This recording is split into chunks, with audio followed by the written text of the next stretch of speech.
Olá, amigos! Eu sou o pastor Rafael Lemos, do SEI de Cabo Frio, e o desejo do nosso coração é que essa mensagem mude a história da sua vida, que ela possa ressignificar o seu passado, que ela possa definir projetos de Deus para a sua vida.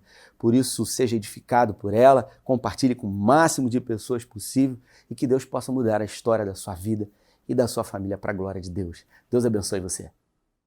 Se você está com a sua Bíblia aí, abra ela no segundo livro dos Reis, no capítulo 18. Segundo livro dos Reis, no capítulo 18, a partir do verso 13. Abra comigo aí. E o tema da mensagem de hoje é Eu Decido Confiar. Por que eu resolvi falar sobre isso?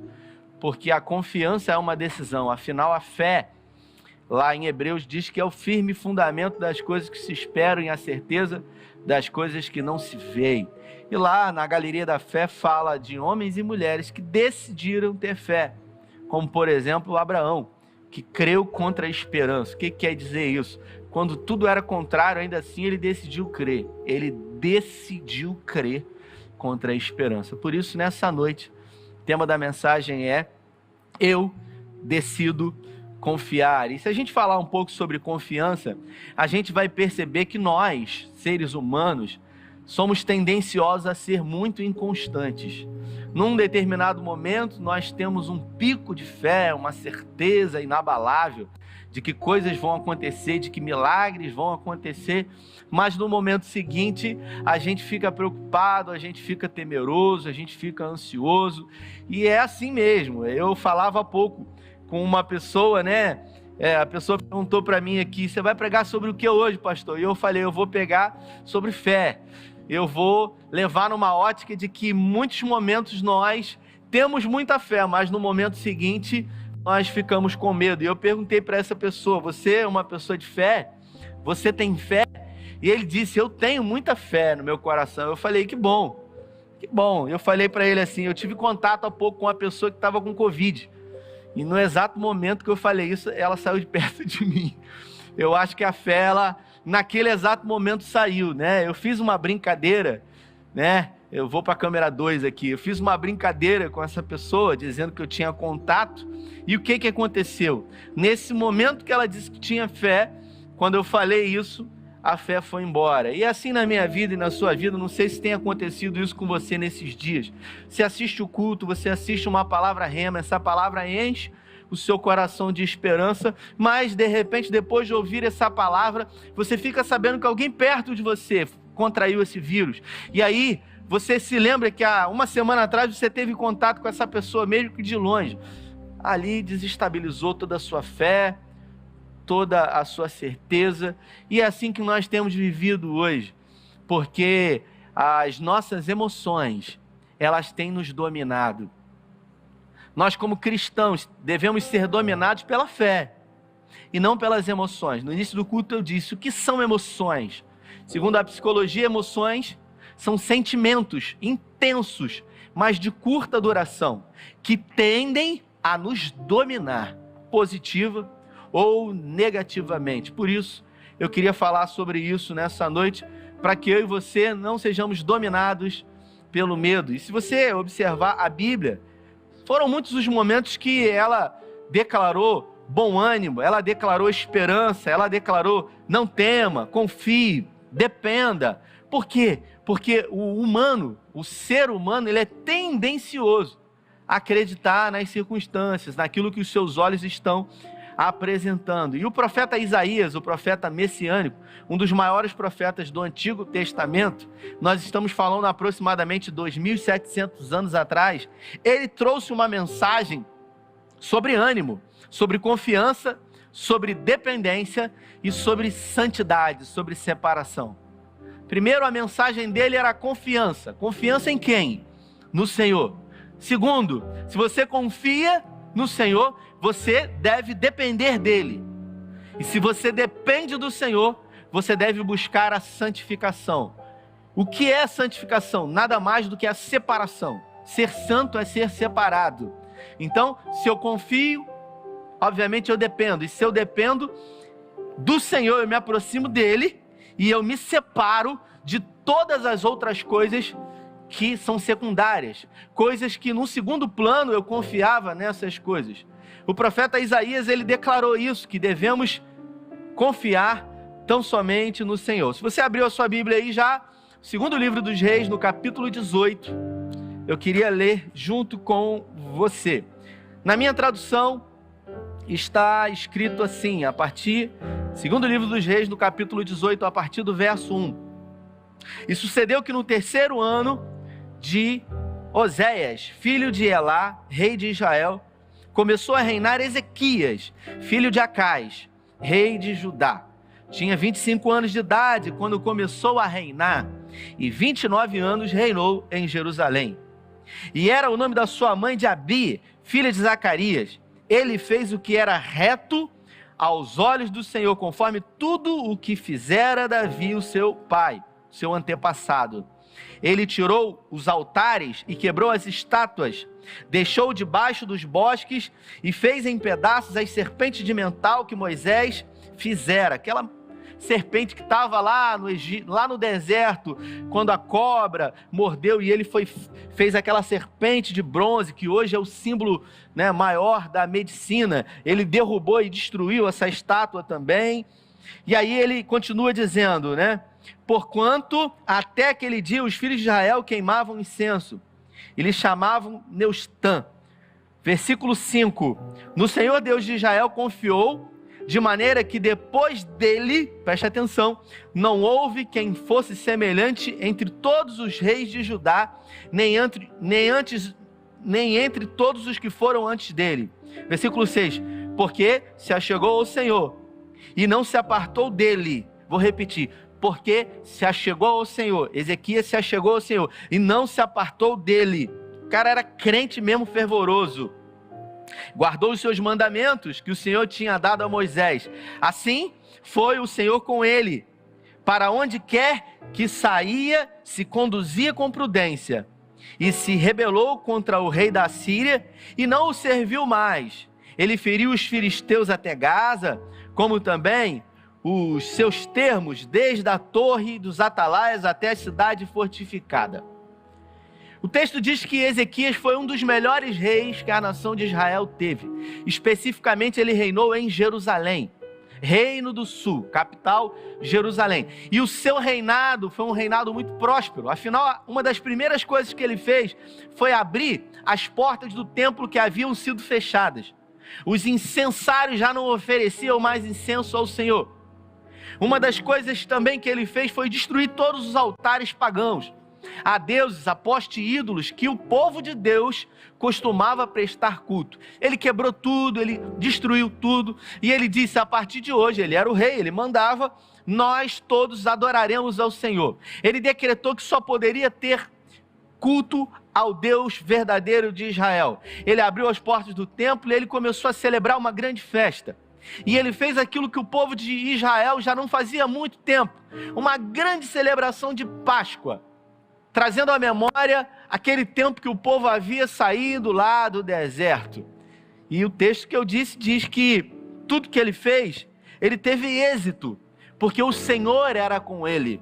Ele enfrentou os filisteus, um dos principais adversários do povo de Deus, e ele fez com que os filisteus fugissem. Ele venceu os filisteus até uma cidade chamada Gaza, porque o Senhor era com ele. Ezequias era crente, era um cara espetacular, era um cara que tinha uma fé inabalável. Ele fortificou as cidades, ele pegou os muros de Jerusalém e ele começou a fortalecer esses muros de Jerusalém.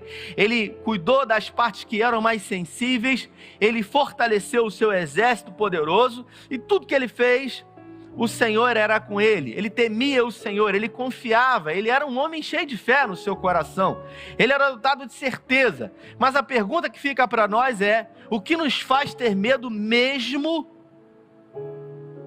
diante de impossibilidades sendo vencidas?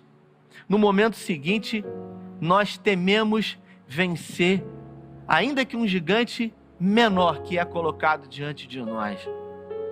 Ele cortou todas as relações com a Assíria. Afinal, o reino de Israel pagava impostos altíssimos. Só que depois de um período de tempo, de paz, vencendo todos os seus inimigos, tendo sucesso em tudo que fazia. A Bíblia diz que o rei da Síria, ele veio contra ele, o rei Senaqueribe. Ele veio com um exército poderoso. Primeiro, sitiou Samaria, invadiu Samaria, levou todos os samaritanos para a Babilônia, e agora ele veio com toda a sua força, com todo o seu exército, contra a nação de Israel. E a Bíblia fala que a primeira coisa que ele fez não foi confiar no Senhor, mesmo sendo poderoso no que fazia, mesmo tendo o Senhor ao seu lado. Quando o rei Senaqueribe sitiou Israel, sitiou a cidade de Jerusalém, a primeira coisa que ele fez foi mandar uma carta para Senaqueribe, dizendo para Senaqueribe: olha, se eu errei com você, eu peço perdão. Ou seja, ele havia cortado relações, ele não pagava mais impostos, e por isso Senaqueribe veio contra ele, e ele começou a se desculpar. Ele desejou fazer uma nova aliança essa que ele mesmo havia quebrado. Sabe por quê? Porque o medo entrou no coração dele. Afinal de contas, o exército de Senaqueribe era muito poderoso. Senaqueribe tinha um exército de 185 mil homens. Quando ele olhou aquele grande exército, ele disse: e se esse pessoal vencer a gente? E se der tudo errado? Peraí, mas ele não confiava no Senhor? Peraí, mas ele não tinha o Senhor com ele? Peraí, mas tudo que ele não fazia, ele prosperava? Isso não soa para mim e para você algo familiar no nosso cotidiano? Quantas vezes eu e você recebemos milagres da parte de Deus?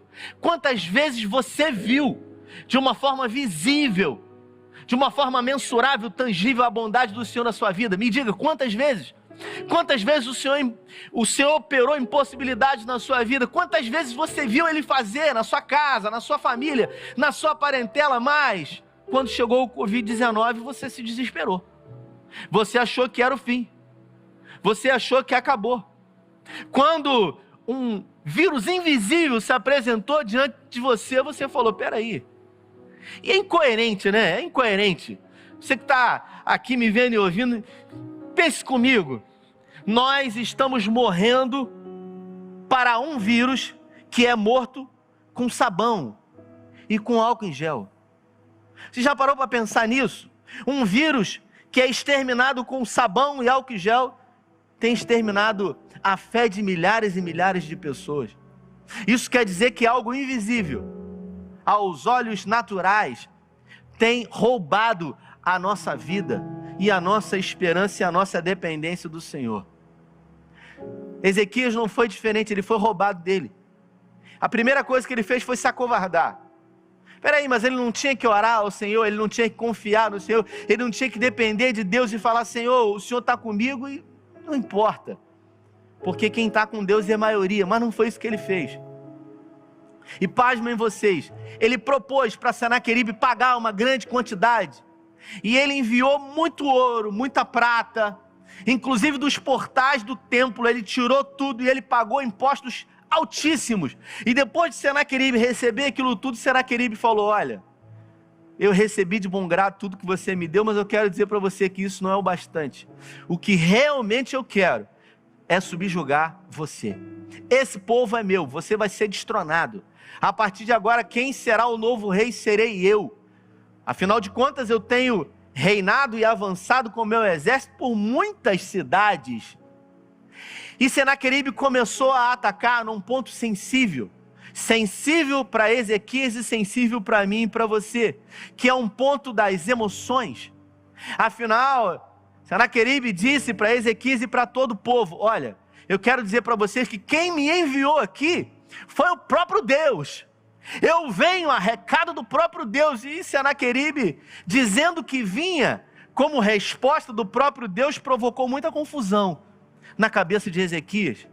Sabe, Angélica, muitas pessoas me perguntaram se foi o próprio Deus que enviou o Covid-19. Será que realmente esse Deus que a gente ama, que a gente serve, enviaria o Covid-19 para produzir pânico, medo, pavor, assombro? Pergunto para você, Deus precisaria disso? Claro que não. São pessoas que não têm respostas, São aquelas pessoas que, diante de situações inusitadas que não têm o que dizer, dizem: Deus sabe de todas as coisas, né? Eu me lembro de um velório que eu fiz, de uma pessoa que tinha perdido o filho. Quando eu cheguei lá diante da mãe, contra a ordem natural da vida. A ordem natural é que os filhos enterrem os pais. A ordem foi interrompida. A mulher teve que enterrar o filho e eu tive que fazer o velório. Não conhecia a família. Alguém disse: olha, aquela lá é a mãe que perdeu o filho. Eu fiquei na fila para falar com ela, para dar uma palavra e depois iria fazer o velório. E eu disse para ela, antes de dizer para ela, tinha uma senhora na minha frente que foi consolá-lo. E você sabe quando você não tem o que dizer? Porque tem momentos na nossa vida que a gente não tem o que falar. Existem momentos que a gente não tem o que falar. E a gente acha que a gente tem que falar tudo. A gente acha que a gente tem que produzir opinião sobre tudo. Que a gente tem que ter uma opinião sobre tudo. Que a gente tem que dar uma palavra sobre tudo. É igual o pastor que está num lugar. O pastor que está num lugar, as pessoas ficam logo: não, tem que dar uma palavra. Não tem. E ali, a coisa mais importante que eu poderia fazer era abraçar. Só que essa senhora, amiga dela, queria falar alguma coisa. E chegou para ela, para a amiga dela, que acabou de perder o filho, e disse: Deus tem um propósito nisso. A mãe que perdeu um filho falou: ué, mas tinha que matar o meu filho? Para cumprir propósito? Eu pergunto para você, que Deus é esse? Que tem que produzir algo mal para que algo bom aconteça? Será que realmente Deus precisa disso? Eu pergunto para você que está me vendo e ouvindo, que Deus é esse? Que produz pavor e pânico e medo? Se você olhar em toda a história da Bíblia, a única coisa que Deus fez foi produzir arrependimento ao seu povo. Todas as vezes que consequências ruins vieram diante do povo, diante do homem, não vieram propriamente porque Deus mandou, vieram porque eles se afastaram de Deus. Por isso não é Deus que produz nada mal. O que produz a maldade é o pecado. O que produz a destruição é o afastamento de Deus. Escute o que eu vou dizer para você: a relação de Deus para com o homem nunca é uma relação de medo, nunca é uma relação de pavor, nunca é uma relação de desespero.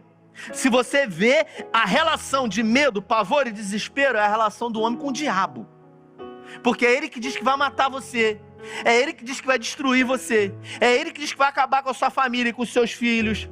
Deus não. Deus fala para você: olha, se conserte, se arrependa, se você estiver em pecado. Agora Deus não fica ameaçando, dizendo você vai fazer, você não vai fazer. Os profetas do caos aí, dos últimos dias que têm se levantado, Ezequias resolveu pagar o preço, resolveu escolher o caminho mais longo, achando que era o caminho mais curto, sabe? O atalho, quando você acha que é melhor. Aí o que ele fez? Depois que pagou aquele ouro, aquela prata, tudo aquilo, não tinha mais o que fazer, Senaqueribe sitiou mesmo e disse que invadia. Aí ele teve uma ideia: vamos pegar a água, os suprimentos de água do lado de fora, e vamos trazer um aqueduto para dentro da cidade de Jerusalém, a cidade antiga, que hoje é a cidade de Davi. E ele fez, sem ferramentas pneumáticas, sem equipamentos hidráulicos, um túnel lá que, se você tiver a oportunidade de Israel, colocar no Google depois da mensagem, você vai ver um túnel de aproximadamente 500 metros debaixo da rocha, com 2 metros de altura, que até o dia de hoje tem água no joelho. E ali ele fez com que as fontes que estavam do lado de fora se represassem dentro da cidade, mas não foi o bastante, porque Senaqueribe estava determinado a destruir a nação de Israel. E só depois disso, então, quando não tinha mais o que fazer, desesperado, sem alternativas, Wilson, sabe o que ele fez? Resolveu buscar ao Senhor. Quantas vezes na minha vida e na sua vida, a última coisa que a gente fez foi buscar o Senhor? Irmãos, eu sou um jovem pastor, mas eu estou no ministério há alguns anos, e eu posso dizer sem medo de errar, muitas foram as vezes que eu vi pessoas chegarem aqui desesperadas, quando já não tinha mais o que fazer, porque tudo que elas fizeram foi aquilo que elas podiam fazer, antes de procurar primeiro o Senhor. Na sua vida, você em primeiro lugar tem buscado a solução em quem? A sua confiança está em quem? No banco? Para você pegar empréstimos? em amigos que podem talvez resolver o seu problema, em agiotas que vão oferecer dinheiro para você fácil e depois vão colocar você como vítima. Nós precisamos entender que a nossa confiança tem e deve estar no Senhor. O medo, ele não tem lugar na vida daqueles que servem ao Senhor. Mesmo diante de situações que estão ruindo, se eu confio em Deus, eu sei, mesmo que eu não entenda, que Ele está no controle de absolutamente todas as coisas. E ele orou ao Senhor. Ele buscou o profeta Isaías, que disse para ele que Deus mandou um recado dizendo que essa peleja não era do povo de Deus, e sim dele.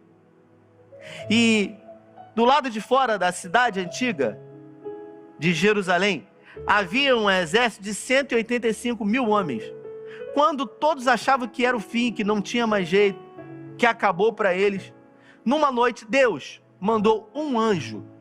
E eu queria que você prestasse atenção, porque não é o anjo do Senhor como se apresentou a Maria, quando disse que ela ficaria grávida, e ali, na figura do o anjo do Senhor, representa, tipifica a presença do próprio Deus, porque a Bíblia em alguns momentos fala o anjo do Senhor, quer dizer o próprio Deus, em outros momentos diz um anjo do Senhor, ou seja, um anjo, dentre muitos e muitos anjos que existem. A Bíblia fala que um anjo do Senhor desceu e abateu 185 mil assírios.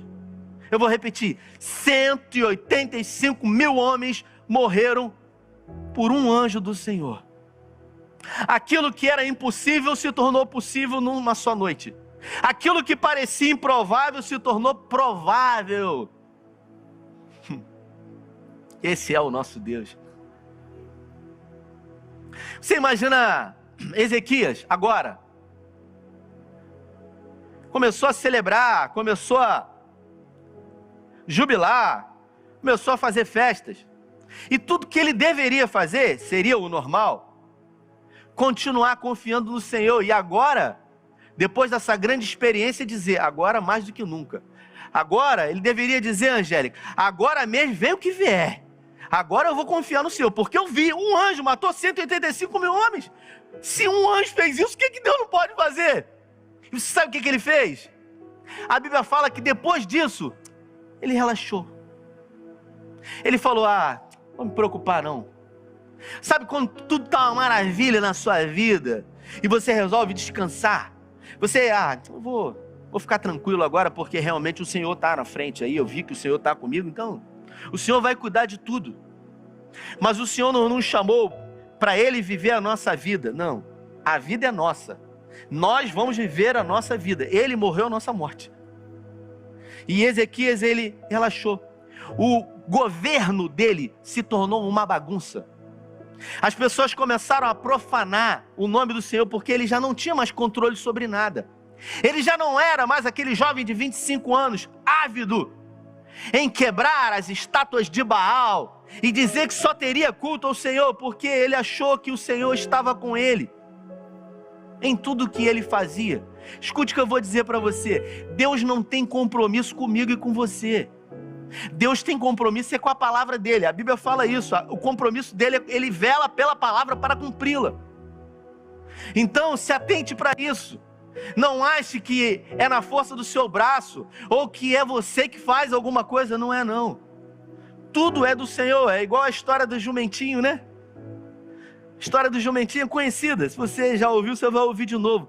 O jumentinho chegou para a mãe todo feliz e falou para a mãe, olha mamãe, eu entrei em Jerusalém, todo mundo me aplaudiu, todo mundo me saudou, todo mundo fez festa, eu entrei pulando, festejando. Aí a mãe do jumentinho falou para ele, meu filho, mas quem estava em cima de você? Aí ele disse, era o Messias.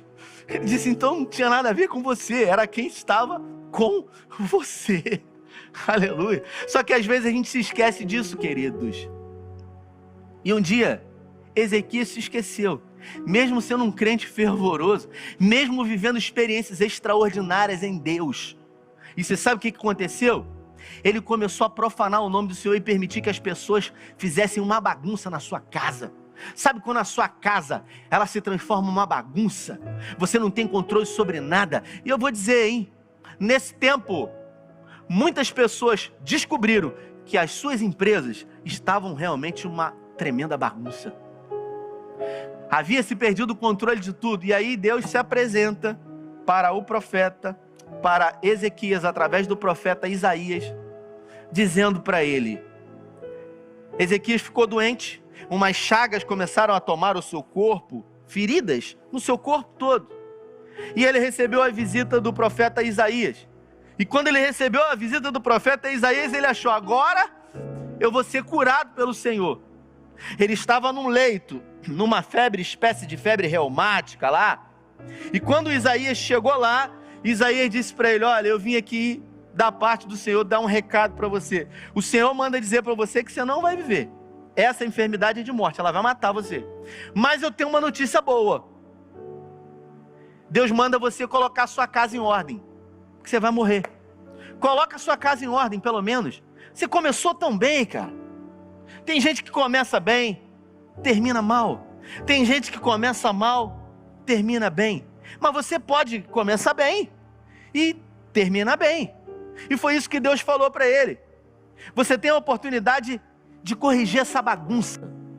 A palavra de Deus foi para ele: coloca a ordem na sua casa, porque você vai morrer. E a Bíblia fala que Ezequias, ele estava deitado na cama dele.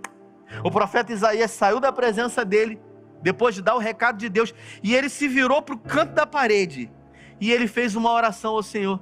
Ele falou assim: Senhor, lembra dos grandes feitos que o Senhor realizou na minha vida, e nas promessas que o Senhor tem na minha vida. Ele pediu a Deus que o Senhor tivesse misericórdia dele. Eu quero dizer para você, irmãos, grandes são as misericórdias do Senhor, não tem fim, se renovam a cada manhã. Aleluia. Se existe algo grande em Deus, são as misericórdias dele. E são essas misericórdias que são exatamente a causa de não sermos consumidos da parte do Senhor.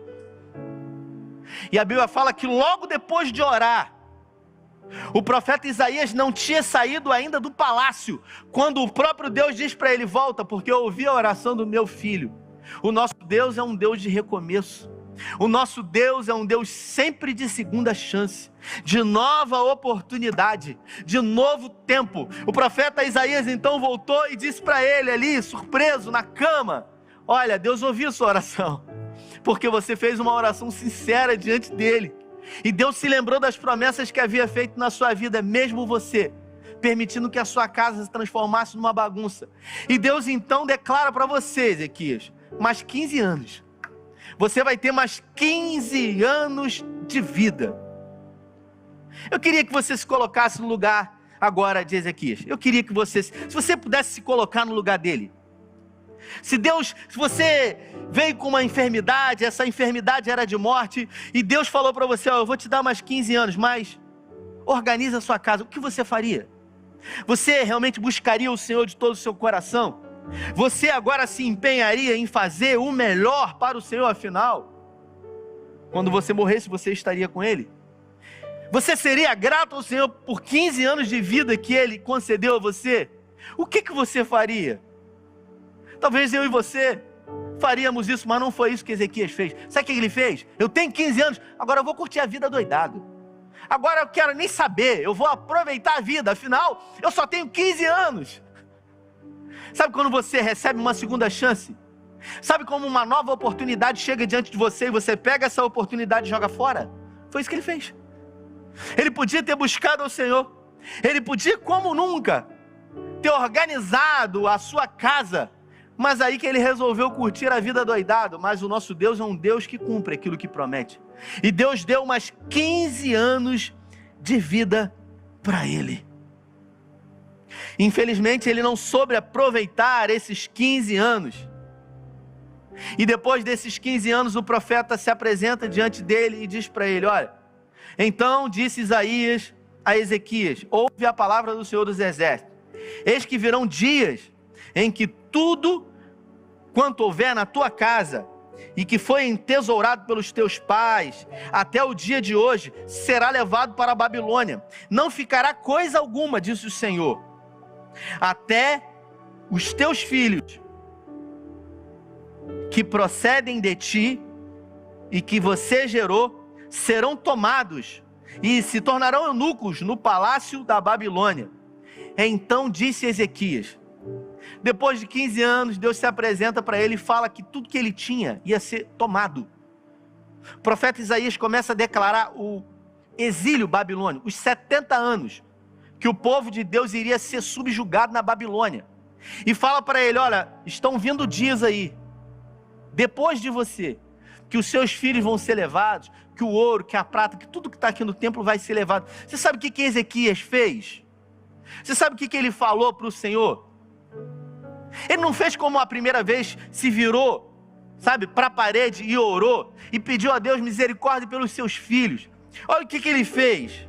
Olha o que esse camarada louco falou. Ele disse, então disse Ezequias a Isaías, boa é a palavra do Senhor que disseste. Disse mais, pois haverá paz e verdade em meus dias. Ou seja, ele disse o seguinte, ainda bem que isso não vai acontecer no meu tempo. Vai acontecer quando os meus filhos estiverem reinando. Rapaz, esse cara aqui é um cara egoísta. Um cara que sequer se preocupava com as próximas gerações. Ou seja, ainda bem que não vai ser agora. Não vai ser no meu tempo. Vai ser no tempo dos meus filhos. O egoísmo dominou o coração dele.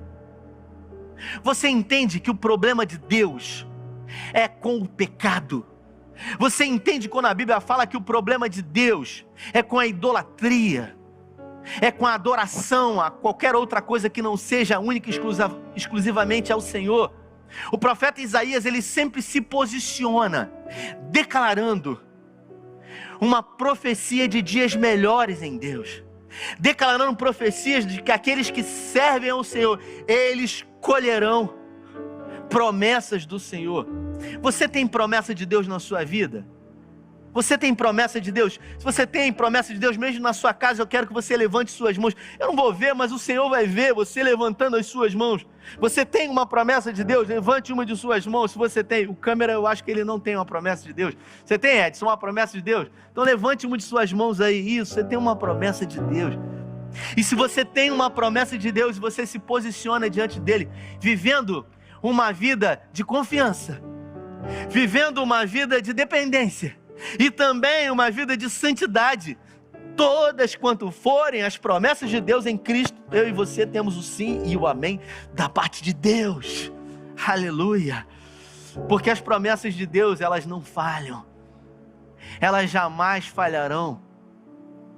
E algum tempo depois, o povo de Deus, ele foi levado para o cativeiro na Babilônia, mas aqueles que confiam no Senhor, eles herdarão a terra por herança. Afinal, Deus havia sentenciado por causa do pecado. O problema é sempre o pecado. O problema é sempre quando desviamos o foco, quando erramos o alvo, porque a palavra pecado, ela quer dizer errar o alvo. O pecado é um acidente. Por isso não provocamos, não produzimos, não planejamos o pecado, é um acidente na nossa vida. E Deus então resolve usar novamente o profeta Isaías para declarar as promessas dele para o seu povo. E aí ele fala, profeta Isaías no capítulo 43, a partir do verso 11. E se você recebe aí, quando eu estiver falando, que você diga amém, que você diga assim seja. Eu sou o Senhor, e fora de mim não há Salvador. Eu anunciei, eu salvei, eu o fiz ouvir. E deuses estranhos não ouvem entre vós, pois vós sois minhas testemunhas, diz o Senhor, eu sou Deus. Ainda antes que houvesse dia, eu sou, e ninguém há que possa escapar das minhas mãos. Agindo eu, quem poderá impedir? Aleluia! Assim diz o Senhor, vosso Redentor, o Santo de Israel. Por amor de vós, enviei a Babilônia a todos, e fiz descer como fugitivos os caldeus, os navios que vinham se vangloriar. Eu sou o Senhor, o Santo, o Criador de Israel. vosso rei. Assim diz o Senhor, que preparou no mar um caminho, e nas águas impetuosas uma vereda. Observe que Deus ele vai declarando aqui as impossibilidades se transformando em possibilidades. Afinal, dentre os atributos do caráter de Deus incomunicáveis, existe a seidade de Deus. Você sabe o que é isso? Deus ele é, acima de todas as coisas, ele é pré-existente a tudo, e ele é soberano. Ele faz o que quer, a hora que quer, com quem quer, do jeito que quer. Ele constrói caminhos onde não há caminhos. Ele mostra que ele é Deus contrariando uma lógica. Porque se na matemática 2 mais 2 são 4, dentro de uma atmosfera do reino de Deus, 2 mais 2 são 10. Deus contraria a lógica humana. Se a medicina diz acabou, ponto final, os dias estão contados, Deus fala, eu é que sei os pensamentos que tenho sobre vós. Aleluia. Deus põe uma vírgula onde um homem coloca um ponto final. Deus contraria qualquer palavra que diz que é, porque Ele é Deus. Por isso não temas, por isso não temas. Ainda que tudo se turbe, ainda que tudo à sua volta esteja ruindo, eu quero dizer para você, tão somente confie nele. Decida confiar em Deus e escute essa palavra. Decisão é uma atitude. Decidir confiar não depende de Deus, não depende do pastor da igreja, não depende do ministério de música, depende de você. E eu quero dizer para você, ainda diz, eu vou ler os últimos versículos. Não vos lembrei das coisas passadas, nem considerais as antigas. Eis que faço uma coisa nova agora. Assim como lá em Apocalipse, o anjo do Senhor falou para João, lá em Apocalipse, eis que eu faço novas todas as coisas. O nosso Deus é um Deus de novidade. Ele coloca ordem em meio ao caos. Para você acabou, ele diz, eis que eu faço novas todas as coisas. Eu faço tudo novo.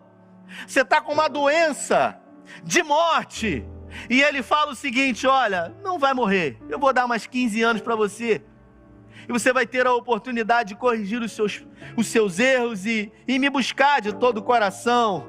Aleluia. Eis que eu porei um caminho no deserto e rios ermos. Aleluia. Nós vivemos um tempo aqui na nossa comunidade, onde eu, durante essa quarentena, ininterruptamente tenho pregado todos os domingos aqui.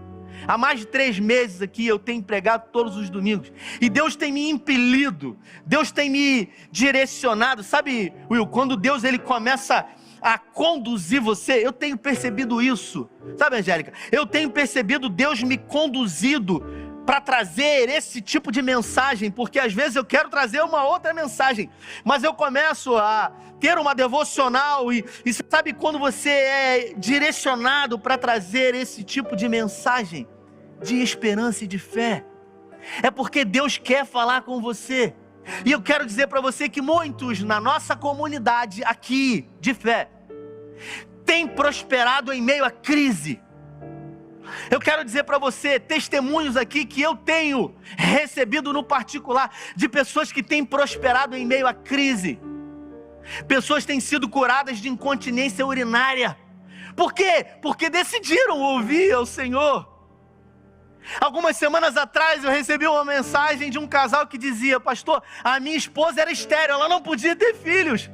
E eu ouvi uma palavra, e eu recebi essa palavra encheu o meu coração de fé, e agora a minha esposa está grávida.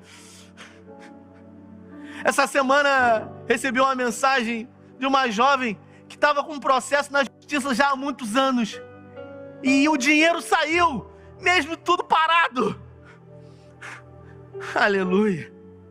Você entende que não tem nada a ver conosco, tem tudo a ver com Ele. Aqui na nossa igreja, tem um irmão aqui na nossa igreja, que ele tem bronquite asmática.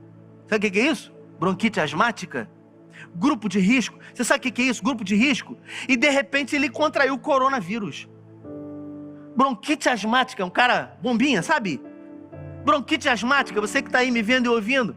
E você sabe como que ele passou por esse negócio? Fez exame, constatou positivo. Você sabe como que ele passou por esse negócio? Dando glórias ao Senhor. Teve uma febrezinha suportável e ele passou. Sabe por quê? Porque tem ouvido a palavra de Deus e tem decidido confiar nele. Tem decidido depender totalmente dele.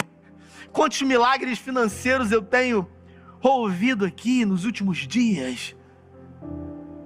A pessoa me mandou uma mensagem essa semana, falou: pastor, eu peguei uma palavra que o senhor falou, eu falei: eu decido, eu quero abrir uma empresa, eu quero abrir um restaurante. Me mandou uma mensagem essa semana. E aí uma outra pessoa da família falou o seguinte: olha, vamos abrir, eu vou abrir junto com você. Você entende que quando a palavra de verdade chega ao nosso coração e a gente decide confiar, a gente decide pegar essa palavra e falar: essa palavra é uma boa palavra, e colocar a palavra no coração e colocar a palavra em prática para que o milagre aconteça.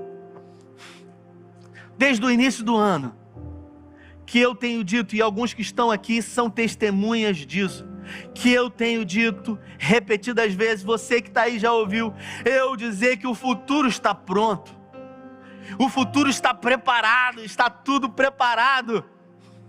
Mas muitas das pessoas não entenderam que o futuro não é uma estação longe, o futuro é um lugar, e esse lugar está disponível a mim e a você. O futuro não é uma estação longe, que você olha para ela como quem nesse tempo olha para o verão e fala assim: ah, mas está tão longe, vai demorar tanto. Não, o futuro, querido e querida, não é um lugar, ou melhor, o futuro não é uma estação, não é um tempo, o futuro é um lugar, e esse lugar é um lugar em Deus, que eu e você podemos ter acesso a Ele. Talvez você me pergunte nessa noite: mas Rafael, o que eu preciso fazer para ter acesso a esse futuro? O que eu posso fazer para ter acesso a esse futuro? Eu vou dizer para você o que você tem que fazer. A primeira coisa que você tem que fazer é confiar, é decidir confiar. A segunda coisa que você tem que fazer é depender. E a terceira coisa é se santificar. Eu vou dar um exemplo para você entender, para ficar mais fácil. Depois que eles tinham saído do Egito, 3 meses depois que eles saíram do Egito, eles chegaram até o Monte Sinai. E foram 90 dias de murmuração, de reclamação. Sabe o que o povo queria? O povo queria comida.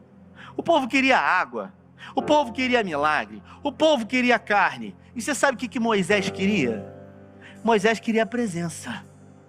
Moisés se contentou com a presença, porque quem tem a presença tem todas as outras coisas. Afinal, a Bíblia fala: aquele que não poupou o seu próprio filho, como também não nos dará com ele todas as coisas. Ei, escute o que eu vou dizer para você: não se contente com as bênçãos de Deus, com os milagres que Ele pode produzir, e Ele tem produzido. Se os milagres têm chegado até você, glorifique, seja grato a Ele, mas diga para Ele: Senhor, nada é mais precioso, nada é mais importante para mim do que a Tua presença. Pode botar a voz dela aqui para mim? Nada é tão importante quanto a presença de Deus. Por isso eu quero declarar na sua vida que hoje, essa canção que fala sobre esse medo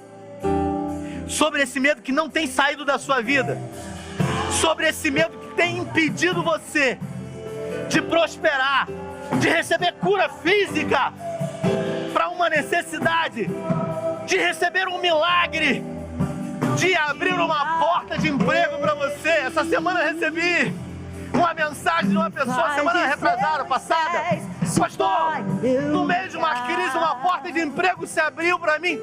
na área de atuação que eu me formei. Eu falei, sabe o que é isso, meu irmão? Bondade do Senhor. São pessoas que têm prosperado na crise. São pessoas que têm confiado em Deus. São pessoas que, a despeito do medo, têm lançado o medo por terra e têm declarado para o Senhor: eu quero o Senhor. Assim como Moisés